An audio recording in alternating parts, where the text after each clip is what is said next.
여러분 모두를 진심으로 존경하고 사랑합니다. 숨을 들여쉬고 내쉬면서 우리가 수재를 당하지 않고 이렇게 법회를 할 수 있음에 대해서 감사하십시오. 숨을 들여쉬면서 내 마음이 극락정토, 내쉬면서 내 성품이 아미타불, 내 마음이 극락정토, 내 성품이 아미타불, 내 마음이 극락정토, 내 성품이 아미타불, 내 마음이 극락정토, 내 성품이 아미타불. 6월 초하룻날입니다. 인강대사의 법문을 잠깐 들어봅니다. 일체 경율론 3장과 모든 불법을 처장하는 선전하고 드러내는 모든 부처님 가르침은 전부 다 크게 선하고 귀한 것을 추구하고 흉하고 악한 것을 피하는 것이다. 그렇게 해서 허물을 고쳐서 선행으로 바꿔나가라고 하는 가르침이다. 그리고 이것은 삼세 인과를 분명하게 밝혀가지고 우리 마음속에 본래가 젖어 있는 불성을 깨닫게 하는 것이다. 그렇게 해서 나고 죽는 고통의 바다를 건너서 저 극락세계의 연꽃이 핀 즐거운 세계로 가서 태어나는 것이 목표인 것이다. 불자들은 반드시 모름지기 감사하고 은혜롭다는 그런 마음을 일으켜서 또한 이런 불법을 만나는 것이 천재의 행운이라고 하는 이런 생각, 만나기 어렵다는 생각을 지어서 항상 주변을 청정하게 잘 가꾸고 정성을 모으고 공경을 다해서 항상 부처님이 앞에 계시는 것처럼 이렇게 생각하면서 또 스승의 가르침을 듣는 그런 마음으로서 이렇게 이제 불법 수행을 한다면 또한 나무아미타불을 부른다면 가없는 이익, 다없는 이익, 불가사의한 공덕이 스스로 가까이 다 찾아오게 될 것이다 라고 이렇게 하셨습니다. 불교는 좋은 일, 귀한 일, 즐거운 일, 이것을 다 모으는 일입니다. 그리고 흉한 것을 다 피해갈 수 있도록 하는 것입니다.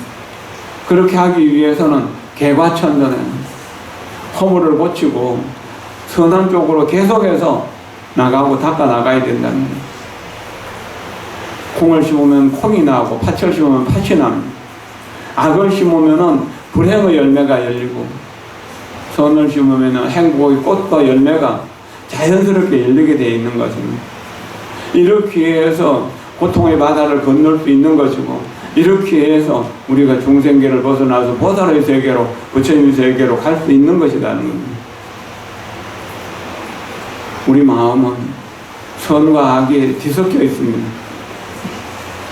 이렇게 선과 악이 뒤섞여 있는 마음에서 악을 점점 뽑아내고 선을 계속 심어 나간다면 100% 선으로 가득 차게 될 것이고 그렇게 될 때 우리는 극락세계가 지금 여기라는 사실을 알게 됩니다. 가난하고 또 가난한 사람, 정말로 밥 걱정을 하고 때거리를 걱정하는 그런 사람이 어쩌다가 항무지 한 평, 50평이라도 구하게 되면 거기에 잡초를 뽑아내고 돌을 가져내고 그렇게 해가지고 곡식도 심고 약초도 심고 과일도 심고 그렇게 해서 가꾸는 마음으로 우리 마음의 밭을 가꿔야 됩니다. 악은 번뇌가 땅난 것입니다. 무명 번뇌가 싹으로 자라나면 악이 됩니다. 악행은 그래서 고통의 씨앗을 계속 피워내게 됩니다. 고통의 열매를 끊임없이 생산하게 됩니다. 그것이 탐욕과 분노와 어리석음, 교만과 의심, 그리고 사생소견입니다. 이런 것들이 우리를 늘 지배하고 있기 때문에 우리가 여기에서 자유자재할 수가 없는 것입니다. 검령 장마는 유난히 큰 장마고 희생자들도 많이 났습니다. 이렇게 수리시설이 잘 돼 있고 또 여러 가지 국가의 그 어떤 제도가 잘 돼 있는데도 조금만 살폈으면은 막을 수 있는 재난을 그저 방심하고 무심했기 때문에 또한 희생이 된 경우들도 또한 있습니다. 이것은 참 안타까운 일입니다. 옛날에는 나라의 형편이 안 좋았고 문명이 발달하지 않았기 때문에 비가 오고 또 폭우가 쏟아져 가지고 강물이 범람해서 마을 전체를 쓸어가고 하는 그런 사례들도 더러더러 볼 수가 있었습니다. 그러나 요즘은 그때만큼 그렇게 심하지는 않습니다. 한 3년 전에 또한 구례에 비가 너무 많이 와가지고 그쪽에 이제 사람도 떠내려가고 소도 떠내려가고 뭐 그런 일들이 있죠.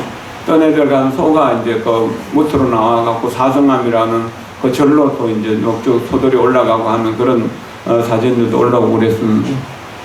우리 역사 속에서 수많은 재난들이 있어 왔는데 기록으로서 이제 좀 할 수 있는 것은 얼충년 1925년 수재입니다. 전국적으로 비가 뭐 며칠간 계속 쏟아졌죠. 그러는데 그때 그 봉원사 주지를 하고 계시던 나총었습니다. 그때는 뭐 서울하고 이렇게 뚝섬이 그 봉원사가 나룻배를 타고 다니는 때고 그래서 한강이 범람한 그 수만 명이 그냥 이재민이 되고 하던 그런 시절이었습니다. 그냥 봉원사 앞 전체가 다 바다처럼 한 통으로 가득 차서 흘러가는데 집도 떠내려가고 사람도 떠내려가고 개도 떠내려가고 돼지도 떠내려가고 소도 떠내려가고 그런 형편이었습니다. 그때 그 나총원 스님이 봉원 개인의 재산하고 봉원사 재산을 다 풀어가지고 한 사람을 구제해 오면은 한 사람을 살려갖고 오면 요즘 같으면 한 100만 원 더 이상일 겁니다. 그때 많은 돈을 주면서 사람을 살려내라고 했습니다. 그래가지고 떠내려가는 사람은 708명을 살려냈습니다. 그 얼충년 수재는 기록으로 대단한 수재였던 거죠. 그럴 때 그 봉원사 주지 나총원 스님은 정말로 대단한 일을 하셨던 겁니다. 그분은 1875년에 태어나셔서 1934년까지 60세를 사셨습니다. 그런 동안에 이제 한 20년 남짓 봉원사 주지를 하셨습니다. 1912년부터 시작해가지고 돌아가실 때까지 봉원사에 주석하셨죠. 중간에 다른 분이 잠깐 주지를 하시기도 했었지만 이분은 늘 그 지혜의 밝은 눈으로 또한 그 행동을 민첩하게 해서 마음을 달고 닦으면서 지혜를 이루어내고 또 말과 행동이 자비롭고 바르게 해서 그 보현의 실천행을 제대로 해서 많은 사람들에게 공덕을 베풀었던 분으로 알려져 있습니다. 이분은 아버지, 어머니는 대대로 내려오던 그 불자 집안이었다고 합니다. 아버지가, 어머니가 결혼하고 여러 해 되도록 자식을 얻지 못해가지고, 그래서 그 뚝섬 봉원사 복원에서 태어나셨지만 철원 심원사 석대암이라고 하는 암이라 하는 곳에 가서 지장기도를 하는 것을 1년에 널리 그렇게 하면서 집에서도 지장기도를 했다고 합니다. 그렇게 하면서 18년 동안을 그렇게 기도해가지고 마지막에 이제 그 아주 신비스러운 스님이 꿈에 나타나서 내가 자네 집에 가서 좀 살겠네 하고, 그래서 그 꿈을 꾸고 아이를 가지게 되었는데 아주 신비로운 아들을 얻었다고 합니다. 10살 전후에서 그 동네 모든 사람들에게 신동이라고 하는 소리를 들었고, 또 많은 사람들의 찬탄을 받으면서 정말로 귀한 아이가 태어났다고, 신비로운 아이가 태어났다고 그렇게 찬탄했다고 합니다. 그런데 12살 때 어떤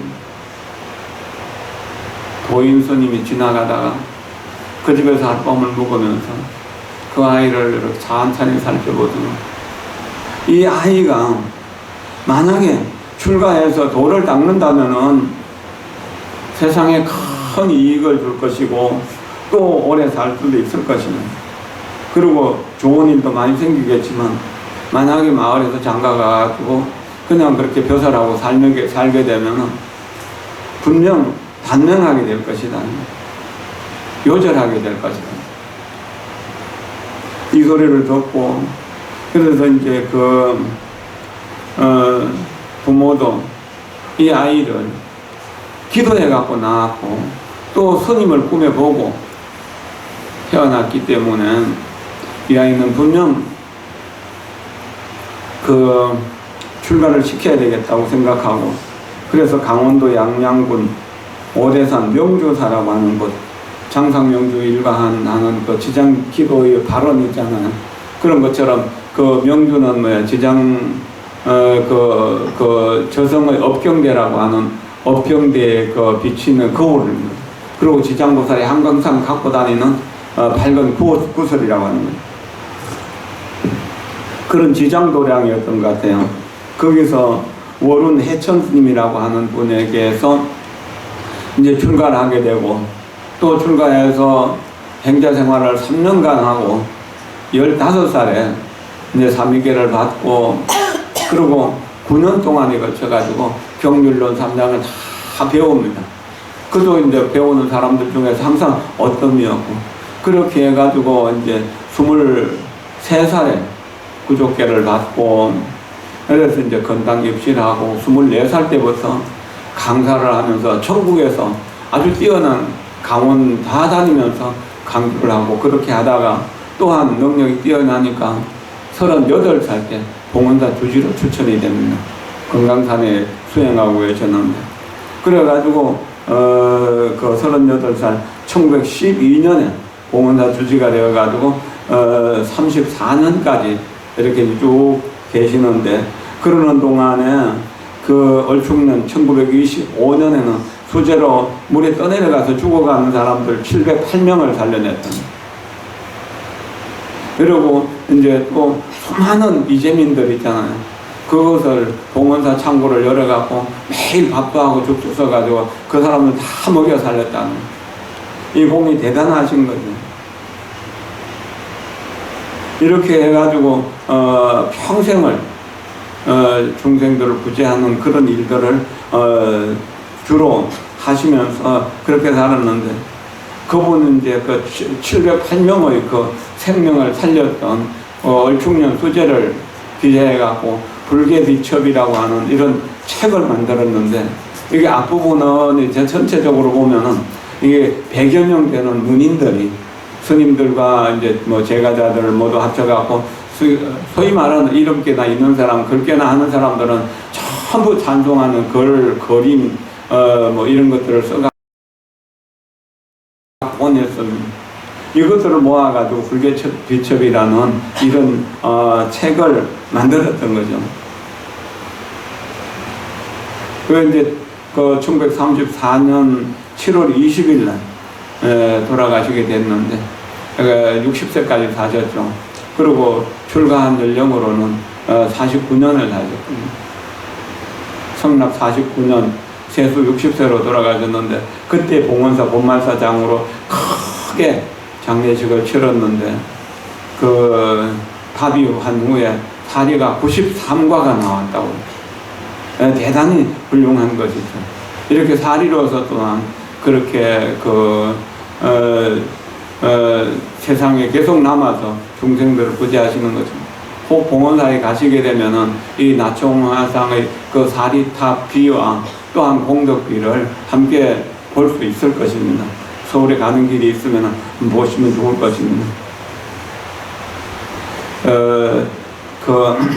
많은 분들이 이분에 대한 그 찬양을 하셨는데 몇 개만 좀 읽어드리도록 하겠습니다.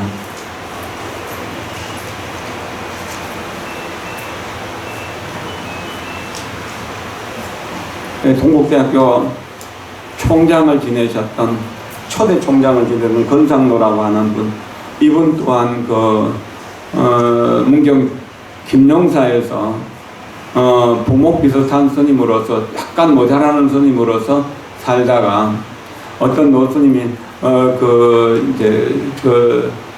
부목을 불쌍하게 여겨가지고 얘는 이제 낮에는 스님들을 위해서 이렇게 봉사를 하고 밥도 하고 청소도 하고 세전도 가꾸고 산에 나무도 하고 뭐 그런 일들을 하지만 저녁에는 나한전에 들어가서 이제 관세음보살을 척한 마음으로 불러라고. 그래가지고 지극한 마음으로 관세음보살을 부르면서 그렇게 절을 하면서 기도를 했다고 합니다.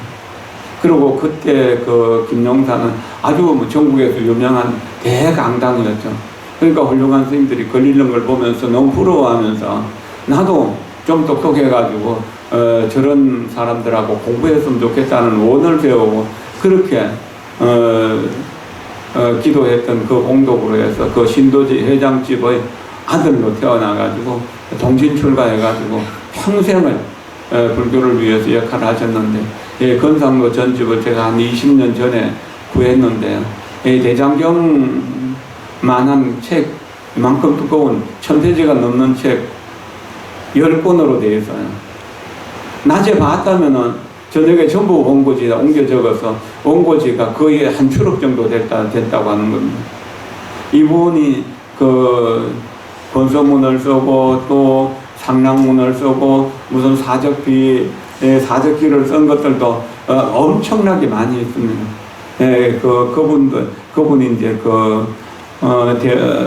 김용사가 있는 곳이 사불산이라서 여기 사불산인 태경 건상로라고 그랬는데 한번 읽어 드리도록 하겠습니다. 고통받아의 중생을 두루 구제하고자 무량수 부처님이 서방에 앉아 계시다. 옛 중국 고사에 우나라 도끼 이야기가 있고 구약에서는 일찍이 노아의 배를 말하였다. 이게 다 자비를 베푸는 일들입니다. 고사들이죠.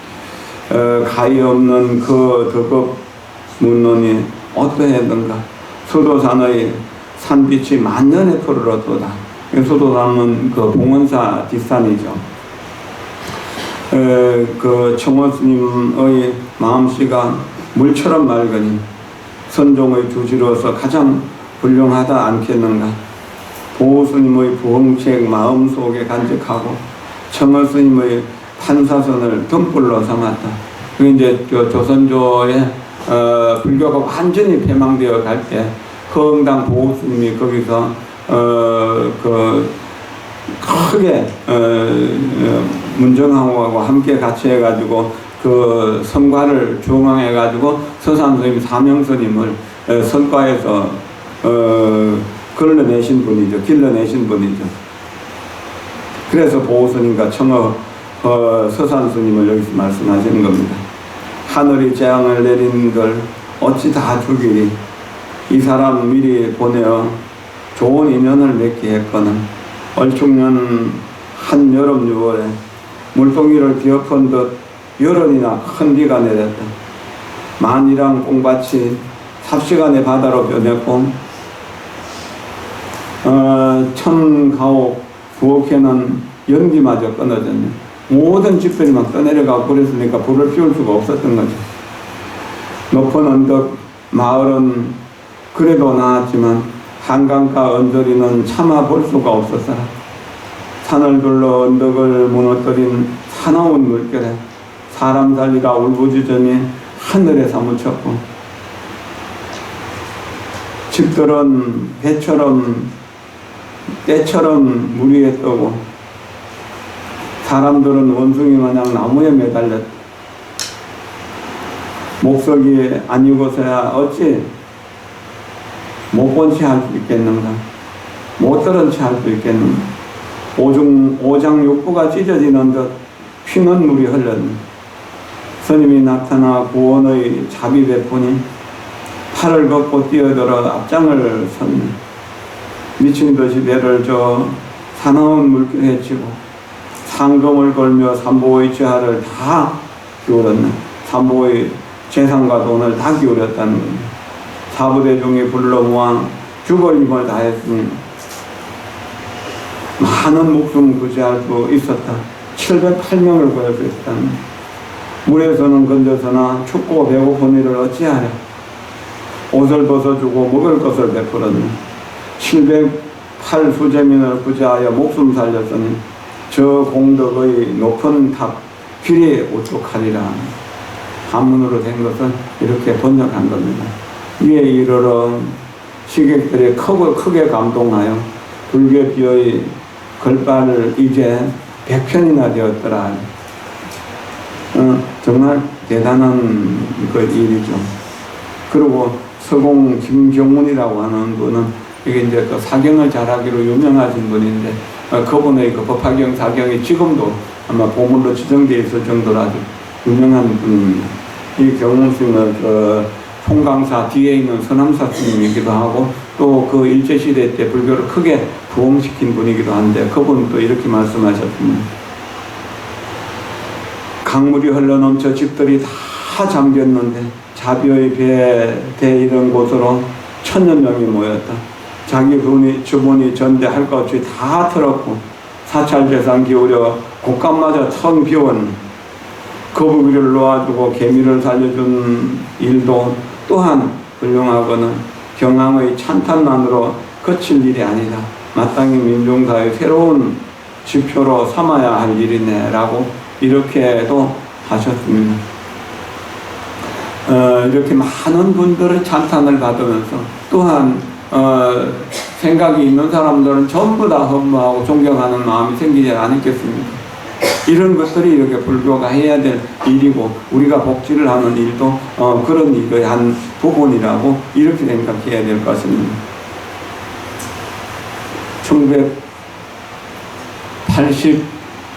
1982년에 저는 송강서 재무를 하고 있었습니다.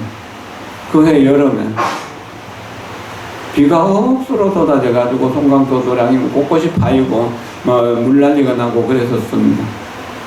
그런데 이제 그 복구를 하고 그렇게 하다가 잠깐 이제 그 차를 빌려가지고 마을에 내려갔는데 그쪽에 평촌 밑에 그쪽에 이제 그 낙수 한실하는 그쪽 마을 지금은 이제 그 댐이 막히고 애가 원래가 이제 물에 잠겼는데 그때는 완전히 바다처럼 그렇게 돼 보였었어요.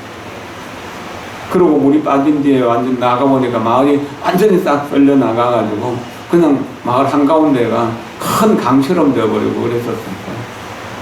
정말 그때도 대단했었는데 우리 은사스님 그때 이제 송강서 일주로 계셨었는데 그 대구로 서울로 다니면서 그때 언어까지 얻어갖고 와서 많이 그 수재민들을 나눠주고 그랬던 일도 있었거든요. 세상은 이제 어려운 일들이 많을 때 어려운 일들을 통해 가지고 보살들이 보살행을 실천할 수 있는 그런 일도 된다는 것입니다. 금년 봄에는 또 터키에, 옛날 터키라고 하던 곳이 지금 터키가 됐죠. 터키에 지진이 나고 홍수가 나고 이렇게 해가지고 또 엄청나게 많은 사람들이 죽었을 때 우리나라에서도 또 많은 분들을 도와줬었고 많은 사람들이 도와줬었고 우리 간음사에서도 그때 이제 좀 많은 것을 자재공덕회를 통해 가지고 그쪽에 좀 도와주고 총무원을 통해서도 도와주는 그 성금을 보내고 그랬거든요. 지금 아직 우리 성금 모은다는 뜻은 없지만 우리가 좋은 마음을 내 가지고 이렇게 한다면은 또한 그 희망을 잃은 사람들에게 희망을 줄 수 있는 것입니다. 죽어가는 삶을 살리는 사람이 바로 보살이고 보살이 있음으로 해서 이 세상의 어둠이 밝아지게 되고 이 세상의 고통이 행복으로 변할 수 있다는 것을 생각해야 됩니다. 우리 이제 일주일 전부터 지장기도를 시작해서 오늘 이제 내일이 초제가 되는데 지장기도에 대해서 조금만 더 말씀을 드리겠습니다. 지장보살께 예배하고 공경을 하게 되면 넓고 풍요로운 땅을 갖게 된다. 대지의 보살. 그래서 묘법연화경 관세음보살 본문품에 보면은 마지막에 그 지지보살이 나와갖고 관세음보살을 찬탄하는 부분이 나오죠. 지지보살이 바로 지장보살입니다. 그리고 화엄경에서 보살의 지위를 10가지 믿음, 십신, 그 다음에 이제 그 10가지 이해로서 몸으로 이것을 십주, 그 다음에 거기에서 수행을 시작한 이게 십행이고 거기에서 수행 공덕을 중생들에게 나누는 십회향, 이렇게 해서 십주, 십행, 십회향을 삼현보살이라고 하고 그 위에 삼현보살이 지위를 지나면은 십지보살이라고 하는데 거의 땅지자를 말합니다. 지위라는 뜻입니다. 마음의 땅 위에 부처님의 세계를 건설한다는 그런 의미죠. 거기에서도 그 지가 나오는데 그 땅이 바로 지장보살이라고 하는 겁니다. 땅은 누가 거기다 탑을 세우든 꽃을 심든 모든 거기에다 어떤 좋아하거나 싫어하는 마음이 없죠. 그냥 그대로 다 받아들입니다. 누가 쓰레기를 버리든 땅을 파든 자르든 아무리 많은 세월이 지나더라도 그 상처난 것을 다 치유해 줍니다. 이것을 엄마의 사랑이라고 이렇게 이야기할 수도 있을 거예요. 이런 엄마의 사랑이 바로 보살의 마음이에요. 그렇기 때문에 한국에서는 여성 불자들 다 보살이라고 합니다.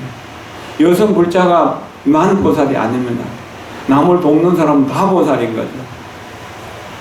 외국의 스님들이 한국에 오면 여성 불자들 보고 보살이라고 하는 말을 듣고 신비롭게 생각합니다. 그러나 일종 보살의 엄마의 마음이 바로 보살의 마음이 아니겠습니까? 어쨌든 그 지장보살 어머니의 보살에게 기도하게 되면 넓고 풍요로운 땅을 갖게 된다. 편안하고 안락한 마음이 유지된다. 사랑의 마음이 있으면 마음 평화로워집니다. 그러나 탐진, 치가 우리 마음속에 들어오면 파도치기를 계속 하는 거죠. 그리고 먼저 돌아가신 조상들의 영가들이 전부 천도될 수가 있다는 거예요.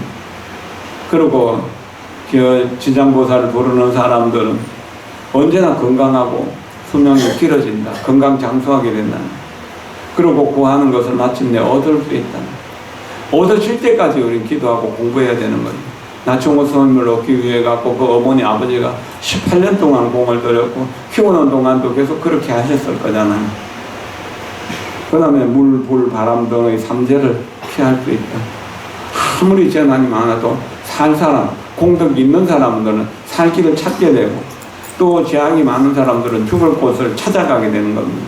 참 안타까운 일들이고 마음 아픈 일이죠. 그리고 기도하는 사람은 헛된 낭비를 하지 않습니다. 충동구매 부축이어서 걱정하며 살아보세요라고 하는 말이 근심하고 걱정하려고 그러면 뭐를 그냥 보는 대로 사고 싶은 마음 내는 거야. 그러나 그것을 절제할 수 있으면 평화롭고 안정되게 살 수 있는 것이죠. 그리고 악몽과 잡귀가 끊어지게 된다. 꿈에 악몽을 꾸는 사람들, 잠을 잘 못 자는 사람들, 그리고 꿈이 뒤숭숭해갖고 안정이 안 되는 사람, 이유도 없이 병원에 가면 치료도 안 되는 아무 병명도 나오지 않는 그런 거, 가슴 답답하고 온 몸이 기운이 없는 이런 것들도 지장기도를 하고 전도제를 지내면 이런 것들이 없어지게 된답니다. 그리고 낮에도 이렇게 귀신이 보인다고 하는 사람들도 지장보살을 외우고 강명진언을 외우면 그런 것이 없어질 수가 있습니다. 그리고 가는 곳마다 항상 선신들이 보호해 주게 된다는 겁니다. 그러니까 어려운 일을 더 겪지 않는다는 겁니다. 그리고 훌륭한 스승을 만날 수가 있다. 이 밖에도 지장경에는 많은 공덕의 이익을 얻을 수 있다고 이렇게 이야기를 하고 있습니다. 여러분들이 지장경을 한두 번은 읽어봤을 거니까 이런 이야기들을 다 공감할 수 있을 것이잖아요. 아미타 부처님 자비의 눈물이 흘러서 지장보살이 되었다고 합니다. 아미타불의 그 자비심이 관세음보살이 되고, 아미타 부처님의 그 지혜가 대세지보살이 되고, 아미타 부처님의 또한 큰 반야지혜가 문서보살이 되고, 실천행이 보현보살이 되었잖아요. 이런 보살은 바로 부처님의 분신들입니다. 우리도 이런 마음을 내게 되면 보살이 될 수 있는 것입니다. 우리가 제가 기억으로는 가장 어릴 때, 초등학교 다닐 때쯤인 것 같은데, 4.5 태풍이 불어와가지고, 이제 동네가 완전히 물바다가 된 것을 이렇게 보고 그랬었거든요. 그 뒤로, 종종 이제 우리 출가 전에도 물난이 난 것을 보고, 또한 출가 후에도, 전에 여기 오기 전에 행사에서도 한꺼번에 한 500mm 이상 비가 쏟아져가지고, 그 홍유동 완전히 계곡이 썰려 내려가가지고 길도 끊어져서 며칠간 차도 다니지 못했고 그랬던 기억들도 있고, 여기 온 뒤에도 수제로 여러 가지로 어려운 일들을 겪었는데, 그 어려운 일들을 겪으면서도 오늘까지 이렇게 살아갈 수 있었던 것이 불보살의 가피력이고 불보살의 감화라고 생각합니다. 요번에 이제 제가 그 지장기도를 하면서 저 스스로 저 자신을 위해서 좀 더 남아미타불을 많이 부르고 또 저 스스로를 좀 더 나은 사람으로 만들어 가야겠다는 이런 생각을 합니다. 70 넘으면은 오늘 죽을지 내일 죽을지 모르는 거잖아요. 살기 위해서 아등바등하기보다는 이제 죽는 날까지 병원에 좀 덜 가고, 또한 남들에게 근심 걱정되는 일을 하지 말고 세상을 베풀어야 되겠다는 그런 마음도 가지고, 그러면서 정신 새벽하고 4시는 평소대로 하지만 오후에는 정신 먹고 1시쯤 해갖고 들어와서 한 2시간 정도 여기서 아미타경 읽고 아미타불 정건을 하고 그렇게 하고 있습니다. 혼자 하는 것도 아주 평화롭고 좋은 일입니다. 여러분도 동참하실 수 있으면은 그 시간에 해도 괜찮을 것입니다. 불안분절 때까지는 가능 아니면은 아주 특별한 일이 없으면은 그렇게 계속 기도 수행을 해 나가려고 합니다. 그리고 그 작년에 97세로 이제 세상을 떠나신 정공법사 같은 분은, 이분도 45살에 죽음의 기운이 있어서 모든 사람들이 그때 죽는다고 했었는데 본인은 병원에 가지 않고 이대로 나는 극락세계에 갈 수 있으면은 다행한 일이고, 만약에 살아난다면은 불법으로 널리 펼치면서 살겠다고 이렇게 소원을 하면서 남아미타불만 부르고 있었다고 합니다.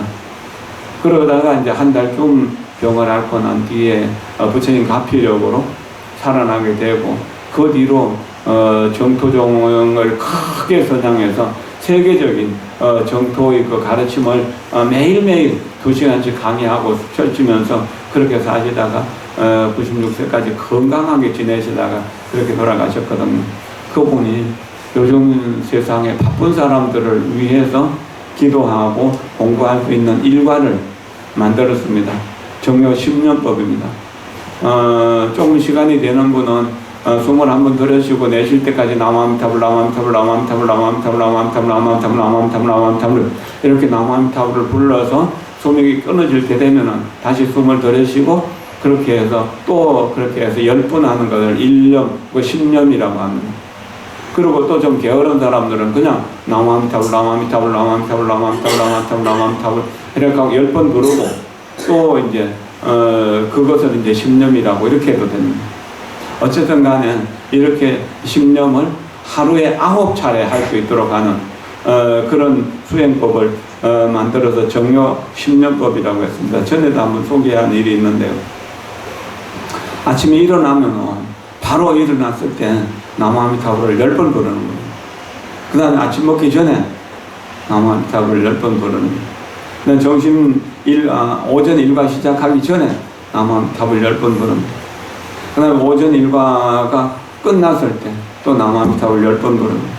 점심 공양 전에 나무아미타불 10번 부릅니다. 밥상 앞에서 가족들이 함께 불러도 참 좋은 일이겠죠. 아침, 저녁, 저녁. 그리고 오후 일과 전에도 나무아미타불 10번, 오후 일과 끝났을 때 나무아미타불 10번, 그 다음에 저녁 공양 전에 10번, 그 다음에 이제 잠자기 전에 10번. 이렇게 하면은 그 연불하는 기운이 다음으로 이어지고 이것이 매일 가면은 아주 간단하고 짧은 것이지만 공덕이 엄청나게 크게 많아진다라고 그렇게 하고 있습니다. 우리는 우리 마음이 삿된 쪽으로 악한 쪽으로 흘러가는 것을 막기가 참 어렵습니다.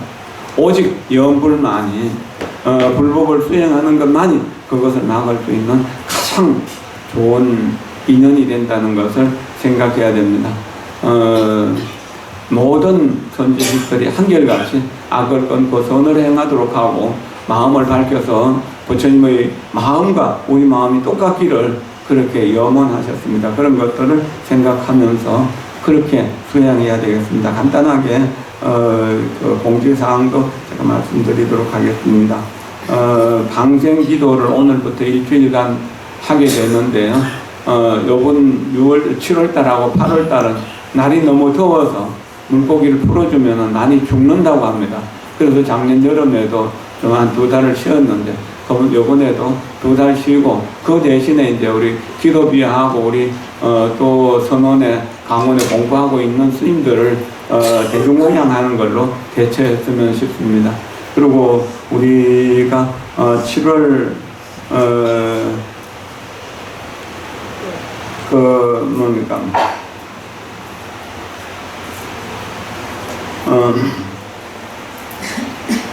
대중공양은 그 8월 21일 날 이제 봉암사로 대중공양을 가고 다른 곳은 여기서 형편되는 대로 조금씩 이렇게 보내는 걸로 그렇게 하기로 했습니다. 그리고 우리 한 분들 중에는 우리 공사도 있고 해갖고 주차장이 많이 복잡하니까 가능하면은 평소에는 차를 가져와도 괜찮지만 법회 날은 대중교통을 이용해 주면은 좋을 것 같습니다. 그리고 입시생들을 위한 기도는 8월 7일 날 입시하는데 그날 원영 스님이라고 하는 비구니 아주 똑똑한 스님이죠. 그 스님 초청해 갖고 하기로 했고요. 그 다음에 이제 내일 우람분제 초제는 영감 스님 법문이고 또 7월 26일 이제 때는 청도 정토원장 원통 스님이 또한 법문해 주시게 될 겁니다. 많은 분들이 설판하시고 많은 분들이 동참해서 지금 이 영단에 영가들이 가득 차 있습니다. 그리고 이 도량 밖에 우리 눈에 보이지 않는 영가들이 또 이렇게 와서 법문을 듣고 함께 아미타불을 부르고 있습니다. 혼자서 연불해도 그런 기운들을 이렇게 좀 느낄 수도 있고 그러거든요. 여러분들도 아버지 어머니의 그 손을 잡고 돌아가신 할아버지 할머니의 무릎을 베고 그냥 누워서라도 앉아서라도 항상 나무아미타불을 부르는 그런 공덕을 짓는다면 살아서는 평화롭고 행복하고 건강하게 될 것입니다. 나이 들어가면은 안 아픈 데가 없을 정도로 자꾸 아픈 데가 나타나잖아요. 그러나 나무아미타불 연불을 꾸준히 하면은 병원에 안 가고 건강을 유지할 수 있습니다. 그리고 살아가면서 어려운 일을 겪지 않게 됩니다. 또 어려운 일을 겪어도 그것을 이겨낼 수 있는 힘을 얻게 되는 것이고, 그러니까 가능 아니면은 다른 잡담, 망상 이런 거 피우지 말고 그저 앉아나서나 오나가나 나무아미타불을 부르도록 하십시오. 여러분이나 저나 앞으로 이 세상에 얼마 더 살겠습니까? 이제 살 만큼 살았고 영화 볼 만큼 다 영화 보고 고통 겪을 만큼 다 겪었잖아요. 이제 할 수 있는 나무아미타불을 불러서 아미타불하고 친해서 극락세계 태어나는 일보다 더 중요한 일이 어디 있겠습니까? 그럼 매주 이제 법사들 오셔가지고 법문하시니까 여러분들이 법문을 잘 듣고 그렇게 함께 수행을 해나갈 수 있기를 바랍니다. 여러분 모두가 언제나 평화롭고 행복하기를 기원하면서 여러분 모두를 진심으로 존경하고 사랑합니다. 감사합니다.